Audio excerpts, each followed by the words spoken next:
Time's expired. Oh, thank you very much. I wish everyone a happy Easter. Mr. Speaker. Catherine Delahunty.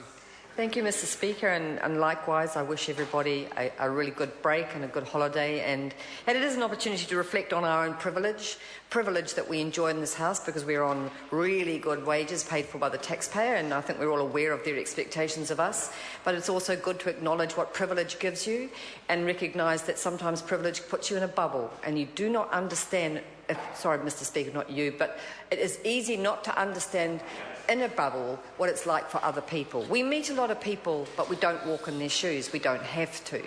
And some of us have walked in those shoes, but that's why this bill is important, because it does address some aspects of the shoes that people have to walk in.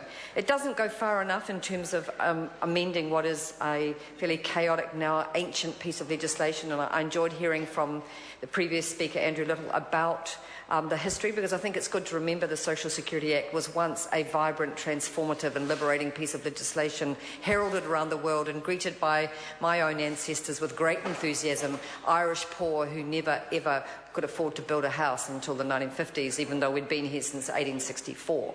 So Social Security Act has always been an important, very important part of the definition of a civilised society, but unfortunately it's become an uncivilised piece of legislation. This law, however, will improve it. We're supporting it.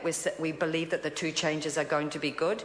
We believe that it's important to try, even though it's pretty chaotic in there, to simplify the way in which work and income deals with vulnerable people. And let me tell you that as soon as, sorry Mr. Speaker, I keep dragging you into this, let me not tell the Speaker that, I'm sure he doesn't need to hear this, that being dragged into work and income makes you vulnerable. It's a very vulnerable place. I worked for a number of years as an advocate for people on benefits. This included veterans on the East Coast. This included elderly people who are in the categories described by this bill, some of whom were on the living alone benefit. And it also included people with sicknesses, people on the invalids benefit, sole parents, disabled people with disabled children, all of whom were vulnerable when they walked in that door, because unfortunately, unlike this bill, the ethos of work and income is not what can we do for you and how can we facilitate your life to be easier, but it's a punitive experience, and watching people crying, getting angry, shutting down and panicking is a normal experience for any beneficiary advocate. And so I really believe this bill will help one group of beneficiaries, and we all are in some ways a beneficiary, whether it's a beneficiary of clean water, whether it's a beneficiary of high wages, whether it's a beneficiary of decent laws. We are all beneficiaries and we're all entitled to the rights of citizens, and this will help a certain group of people. The second part of the bill relating to the dependent children will not affect a huge number of people, but every bit of law that works is good law, and it's good that the superannuitants with dependent children will get an easier ride.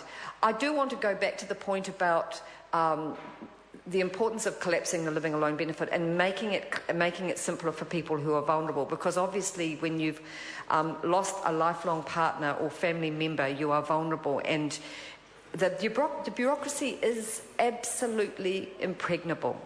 It's absolutely unintelligible, not only for the elderly but for virtually anybody who doesn't work with it. And going into work and income, it's interesting because the staff don't look at the people, they look at the screen. And the people don't know what the screen means because it's all written in jargon. And the whole thing is set up to make it very clear to people who walk into that place that they are no longer empowered citizens. They are actually second class. And so I support the legislation because it allows some people to get a better opportunity to have an easier ride through the work and income labyrinth.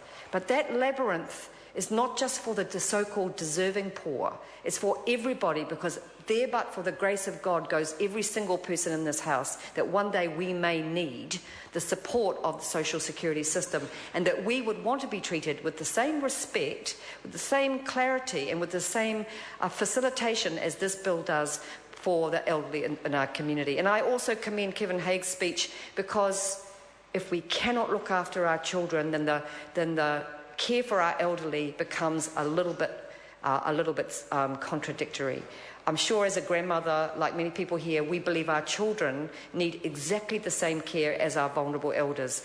That if we can't commit to that through legislation and through social security, we need to have a good look at ourselves. But we do support the bill, and thank you very much, Mr. Speaker. Simon O'Connor. Mr. Speaker, while I acknowledge that those who